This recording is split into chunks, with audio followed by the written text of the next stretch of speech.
Epístola do Apóstolo Paulo aos Colossenses, capítulo 3, versículo 12 ao versículo 17. O título: As virtudes devem ser cultivadas. Tradução: RA, Revista Atualizada. Versículo 12. Revesti-vos, pois, como eleitos de Deus, santos e amados, de ternos afetos de misericórdia, de bondade, de humildade, de mansidão e de longanimidade. 13. Suportai-vos uns aos outros, perdoai-vos mutuamente, caso alguém tenha motivo de queixa contra o outrem, assim como o Senhor vos perdoou, assim também perdoai-vos. 14. Acima de tudo isto, porém, esteja o amor, que é o vínculo da perfeição. 15. Seja a paz de Cristo o árbitro em vosso coração, o qual também foste chamados em um só corpo, e sede agradecidos. Habite ricamente em vós a palavra de Cristo, instruí-vos e aconselhai-vos mutuamente em toda a sabedoria, louvando a Deus com salmos, hinos, cânticos espirituais, com gratidão em vosso coração. E tudo o que fizerdes, seja em palavra, seja em ação, fazei-o em nome do Senhor Jesus, dando por ele graças a Deus Pai. O apóstolo Paulo então traz para nós aqui virtudes que devem ser cultivadas em relação à igreja de Cristo. O que nós, como igreja, temos que ter para agir como verdadeiros cristãos em Cristo Jesus. Lembrando que isso tudo é uma prática, que nós vamos tendo aos poucos, e isso tem que ir sendo desenvolvido de acordo com aquilo que nós vamos aprendendo com a palavra de Deus, tá? A palavra aqui que ele coloca, revesti-vos, do grego eduo, significa entrar numa nova roupa, vestir-se em uma nova roupa.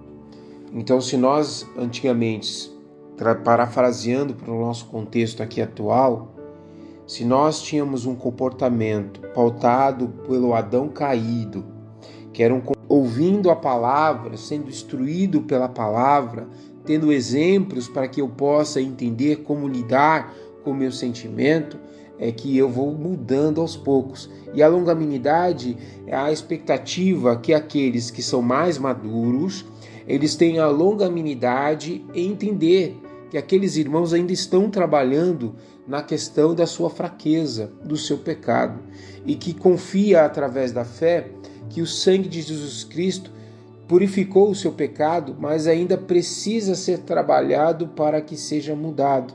Então, muitas vezes, temos o costume de ter pensamentos maus, ou de falar palavras torpes, ou de agir de forma irada, e isso vai ser trabalhado em nossos corações conforme nós vamos estudando a palavra, entendendo a palavra, compreendendo o que Cristo nos ensina, a importância de se render a Cristo, e aí a gente vai literalmente mudando o nosso comportamento. Por isso a longanimidade, a paciência a longo prazo, em entender que aquelas pessoas, as mais fracas, devem ser compreendidas, ajudadas, auxiliadas, para que elas possam vencer todas as dificuldades em sua caminhada com Cristo, tá? É tanto que ele vai falar isso agora no versículo 13. Olha o que ele diz: suportai-vos uns aos outros, suportai-vos uns aos outros. O termo suportai-vos no grego, anekomai, tá? Anekomai significa manter-se firme, sustentar, carregar. Então a palavra suportai-vos uns aos outros é para que nós sejamos a coluna desses nossos irmãos que vão precisar de ajuda, dos nossos irmãos que ouviram a palavra, se arrependeram, mas há muita coisa ainda para ser trabalhado na vida deles. Então nós precisamos ser a coluna, precisamos ter ali a base para que eles possam então entender a necessidade de serem como Cristo. É isso mesmo, tá? Olha o que ele diz: perdoai-vos mutualmente, tá? Perdoai-vos mutualmente. Deus nos alcançou e a partir daquele momento que a nossa mente abre o nosso entendimento, precisamos ter o mesmo comportamento que Deus teve conosco. Então, se há algum irmão que de fato, algum momento, ele foi indelicado, foi rude, eu preciso praticar a longanimidade. Eu ter a paciência de entender que aquele irmão precisa de instrução. E com amor e mansidão eu preciso ensiná-lo, servir a Cristo com humildade, mostrando para ele que aqueles que estão em Cristo Jesus são pessoas que têm o vínculo do amor. O cartão principal de visita daqueles que estão em Cristo Jesus é o amor. Por isso que o apóstolo Paulo, em 1 Coríntios 13, falando sobre o amor de Deus, ali ele fala que muitas vezes esse texto é usado para o casamento, mas ali está se referindo mais ao amor de Deus, que o amor de Deus, ele não é invejoso, ele não age de forma egoísta, ele não age pensando somente em si, mas ele pensa em todo o corpo, né? O amor suporta tudo. Então nós temos o exemplo. Se você não sabe, não tem ideia do que é ser alcançado por este amor, é só ler 1 Coríntios 13.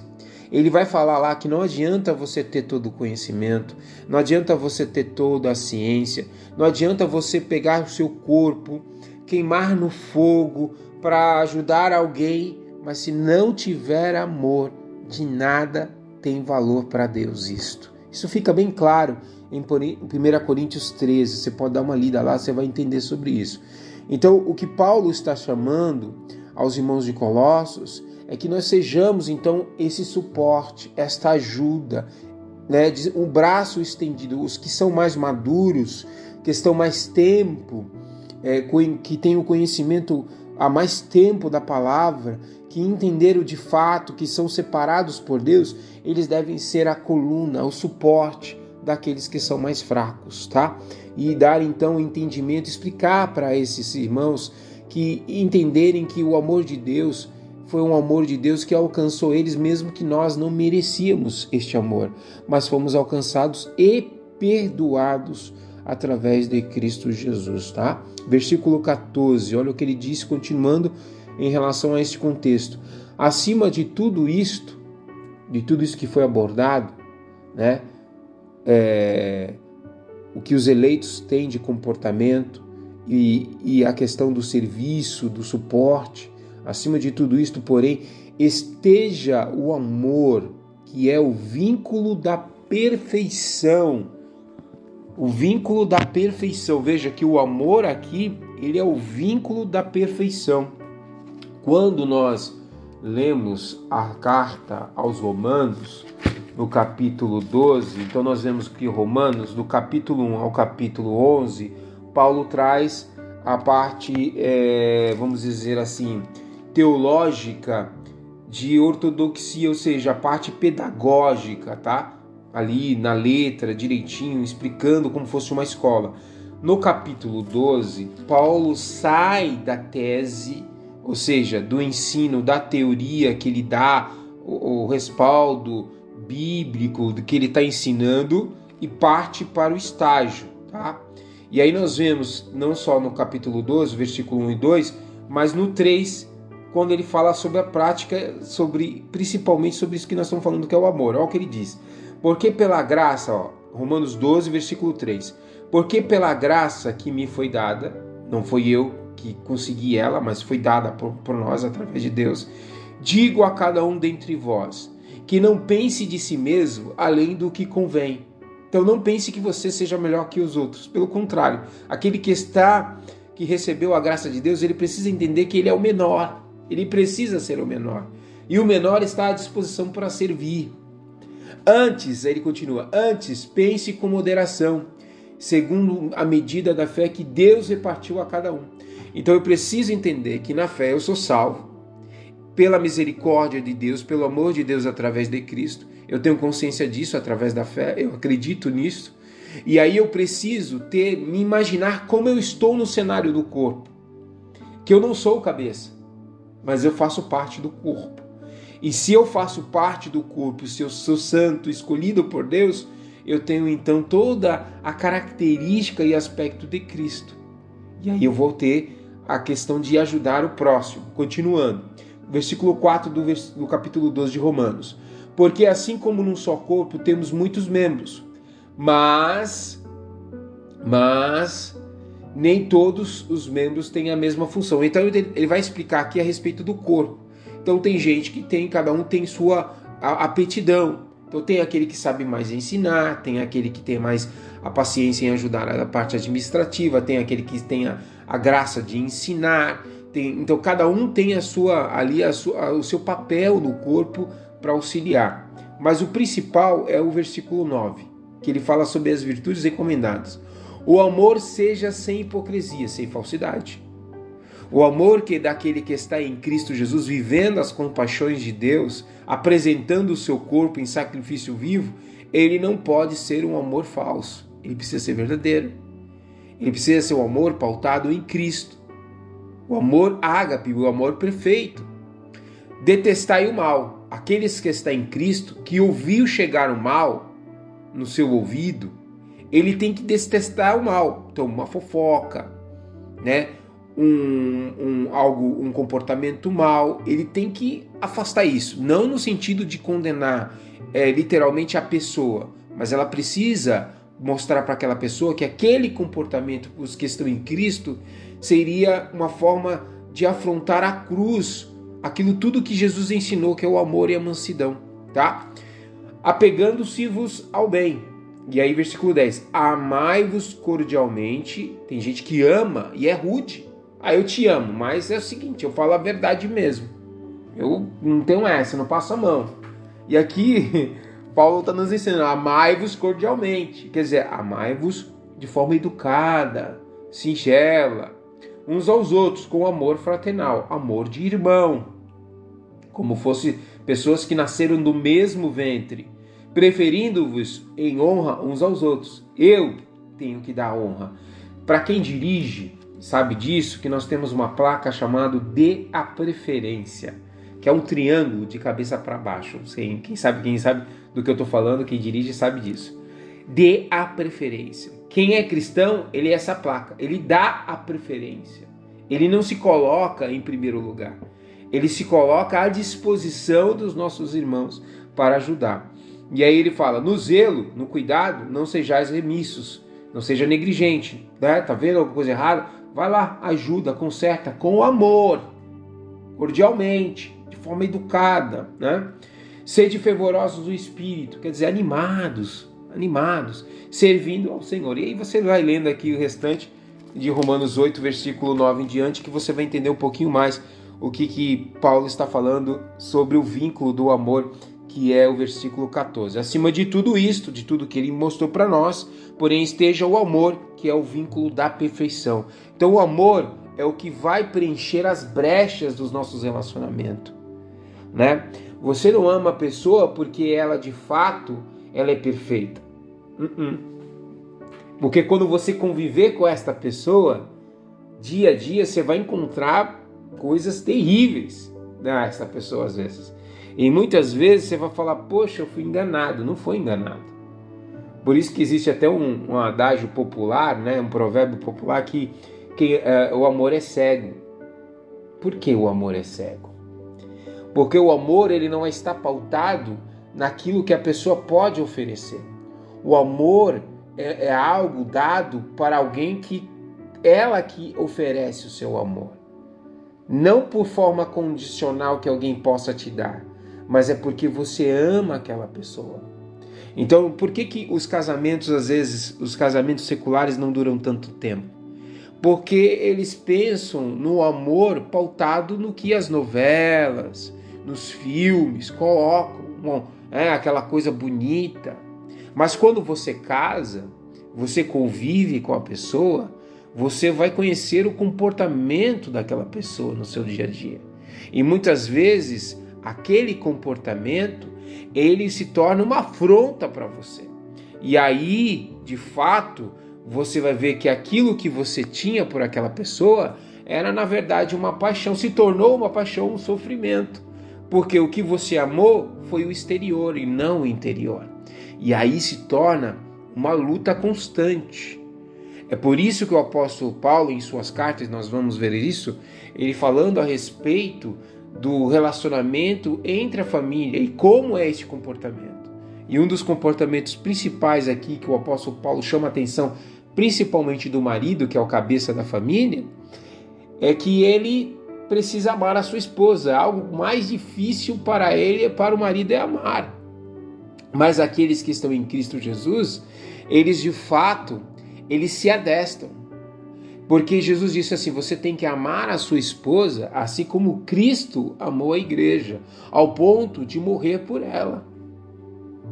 Entendeu? Então quem é cristão, quem entende a palavra, quem tem temor de Deus e tremor da palavra, ele vai entender isso e ele vai procurar atender o que Paulo está nos ensinando, pautado na palavra de Cristo, tá? Veja como é diferente.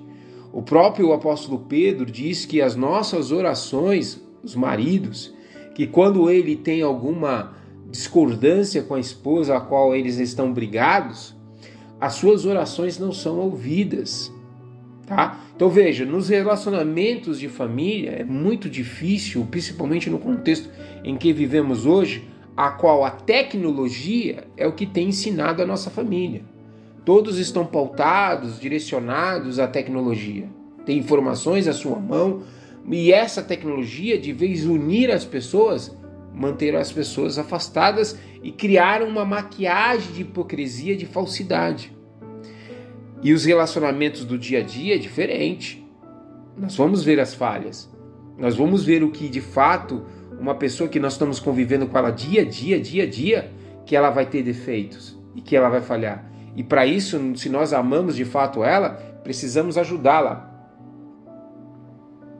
a entender quais são os princípios e valores para que nossos relacionamentos, seja eles familiares ou interpessoais com os nossos amigos, colegas de trabalho, possam ser o menos possível tendo conflitos.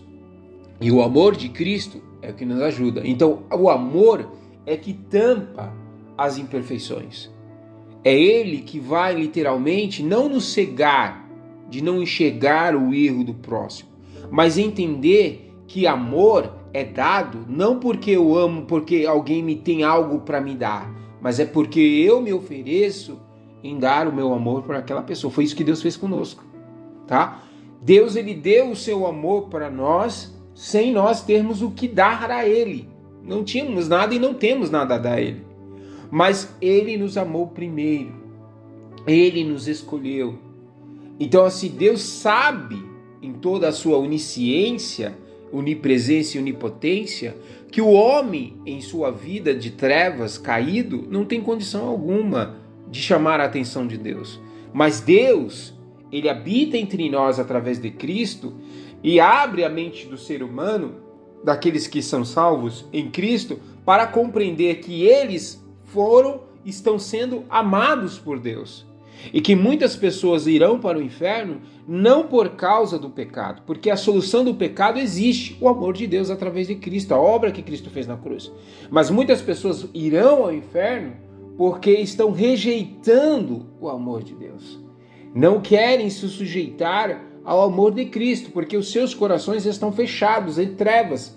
Eles preferiram mais adorar a criatura, as coisas deste mundo, do que servir a Cristo. João falou sobre isso, que muitas pessoas não vêm para a luz, que não vêm para Cristo, por quê? Porque as suas obras serão reprovadas.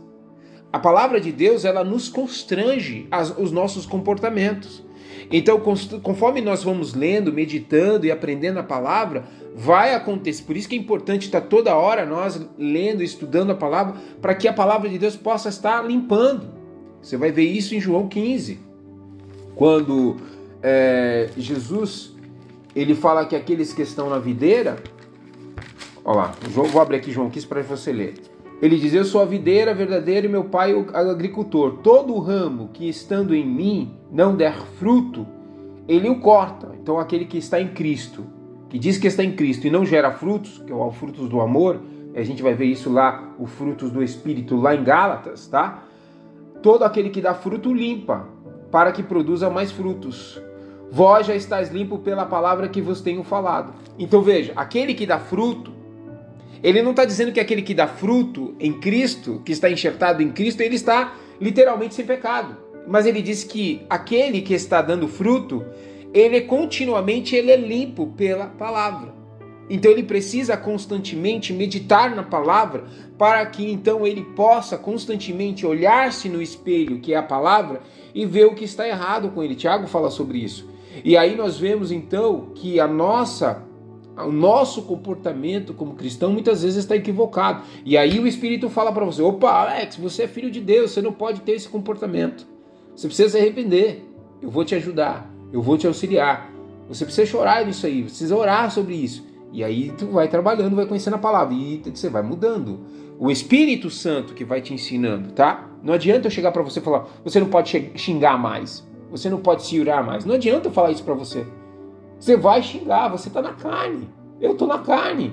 Você vai ter o comportamento errado. Se você é mexeriqueiro, fofoqueiro, você vai continuar fazendo essa prática. Mas a partir do momento que a palavra entrar e você estiver ouvindo, e a fé vem pelo ouvir e ouvir a palavra de Deus, e o Espírito Santo convencer você, por isso que a palavra de Deus fala: o Espírito Santo nos convence do pecado, da justiça e do juízo. Se o Espírito Santo convence, ele convence, tá? Ele não brinca no seu papel. Então o Espírito Santo fala com você e você vai deixar isso, nem que seja de forma progressiva. Mas neste pecado, tenha certeza absoluta que estão perdoados os teus pecados. Você não será condenado por isso, mesmo ainda sendo trabalhado em cima disso, mesmo ainda Deus trabalhando na sua vida. Por isso que é importante você meditar na palavra, ter entendimento na palavra, como o apóstolo Paulo cansou de falar aqui na carta de Colossenses: entendimento espiritual, sabedoria na palavra, instruir na palavra. Para quê? Porque a instrução é o que nos corrige. A palavra de Deus é um espelho para nós e ela vai corrigindo tudo aquilo que está fora do vínculo da perfeição, que é o amor em Cristo. Versículo 15: seja a paz de Cristo, né? Seja a shalom, né, da parte de Cristo, o árbitro, o juiz em vosso coração, a qual também fosse chamados em um só corpo, Cristo, e sedes agradecidos. Seja a paz de Cristo. Então no seu coração não pode ser turbado. Olha o que tem, agora eu não vou lembrar onde está o versículo, mas tem um versículo que diz assim, que a raiz da amargura, ela gera perturbação. Então veja, toda a mágoa, todo sentimento humano que a pessoa carrega por falta de perdão, e aqui nesse texto, que eu não lembro agora onde está, não vou conseguir achar, ele fala que a raiz da amargura, ele gera perturbação.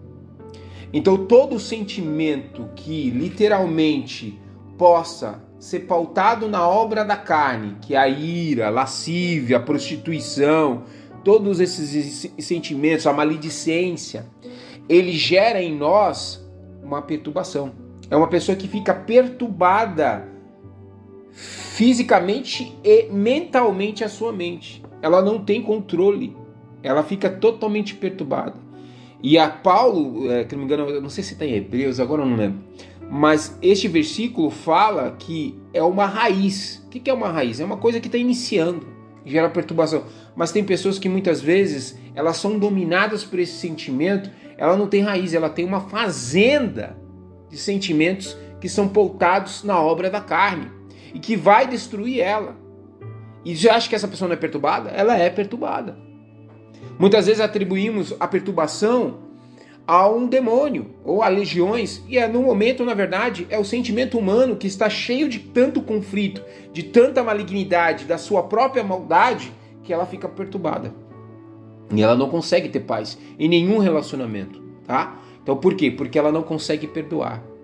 Porque ela não consegue dar a liberação do perdão. Lembrando que o perdão que a Bíblia está falando, não é o perdão que eu espero que alguém venha me perdoar, mas eu, como cristão, tenho a atitude de perdoar sem cobrar nada em troca.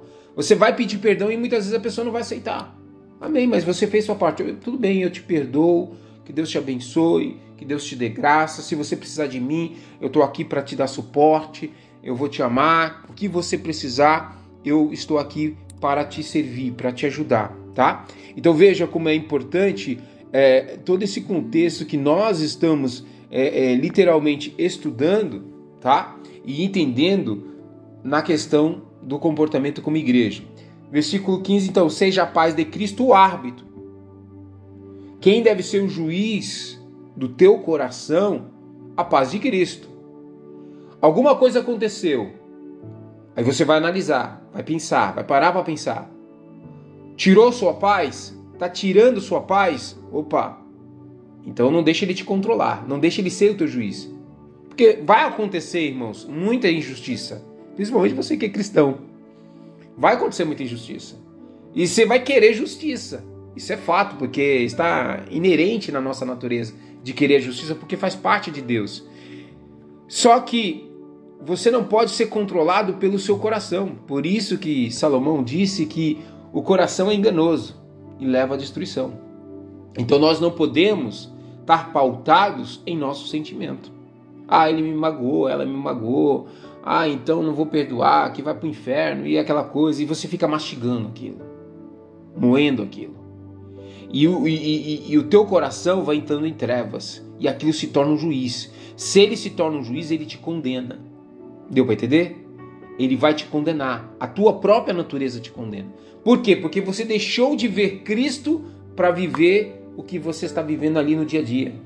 E isso vai destruir você. Agora, quando você está olhando para Cristo, você está apanhando, você está sendo afrontado, mas seu coração está em paz. Estou descansando em Deus. Porque o amor de Cristo é o vínculo da perfeição. Tá bom.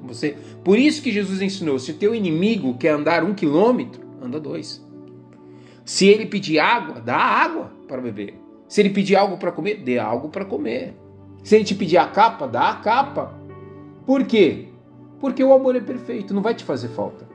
Talvez faça falta para a forma física, mas espiritualmente você está em paz. O teu coração não vai te... Irmãos, o coração estando condenando você, isso João fala sobre isso, tá? Lá na carta de João ele fala assim, nosso estado de pecado. Ele fala assim, se o teu coração te condena, maior é Deus do que o teu coração. Eu não vou conseguir achar esse versículo, mas depois eu separo esses 2 versículos aqui e trago na próxima que a gente falar. Maior é Deus. Se teu coração te condena, maior é Deus do que o teu coração. Tudo está no coração. E quando eu falo coração, não é o coração de carne que bombeia o sangue, mas é o coração da parte cognitiva, aonde escolhemos. Você tem aí a livre agência, não o livre-arbítrio, a livre agência em escolher entre guardar o seu coração em paz com Cristo ou viver uma raiz da amargura e viver perturbado, tá? Porque isso vai tirar a tua consciência, vai tirar você do pensamento que está em Cristo. E aí então, irmãos, vai vir tanta atrocidade, coisa ruim, você vai ficar perturbado.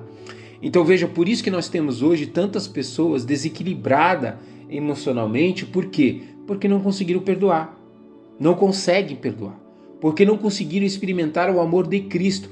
Porque quando nós experimentamos o amor de Cristo, você pega a mulher que era prostituta, e Jesus está na casa dos judeus lá, dos fariseus lá, e de repente ela invade a casa, ela se coloca de joelho, lava os pés de Jesus com suas lágrimas, enxuga os pés de Jesus com seus cabelos, derrama o perfume de 1 ano de trabalho. 1 ano de trabalho. Ela consagra Cristo ali com seu ato, honrando a Cristo. E os fariseus que estavam ali, com o coração fechado, eles começaram a criticar. Ele não sabe que ela é uma prostituta? Não sabe que ela é uma prostituta e que ela está tocando nele?